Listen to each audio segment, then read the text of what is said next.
Alright, we're going to do a year out update on the LOCTITE epoxy. As you can see, this is the original tube. I've used quite a bit of it around here.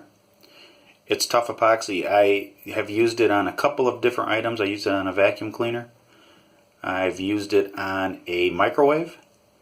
And I've used it on the bathtub. Let's talk about the bathtub a second. As you can see, those are the scratches that we fixed, or gouges. I don't think it's gone anywhere. There's no pieces that have fallen out. It has yellowed.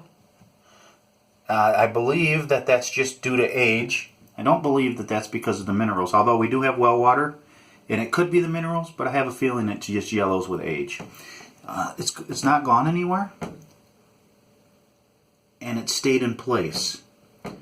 You know, these bathtubs are fiberglass and they have a clear coat. I'm wondering that if I would have put a clear coat over this, if it would have sealed it and kept it from yellowing. I don't know. If I ever have to use it again on a bathtub, I'll try that. I'll pick up a little clear coat. I'll scratch it a little bit so it'll stick. But I have a feeling that the clear coat would just flake off anyways. I might try bleaching this.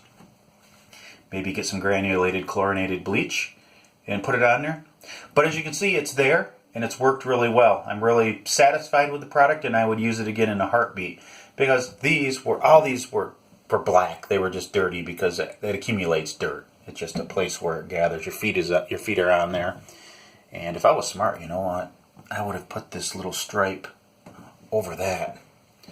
But I didn't. I don't know why I didn't. That doesn't make sense. But I wasn't thinking. Next time, I'll try to put the stripe over it. But as you can see, it's worked out really nice. It stayed in place. I would use it again, and I would recommend using it. If you like our videos, please hit the like button. Thanks for watching.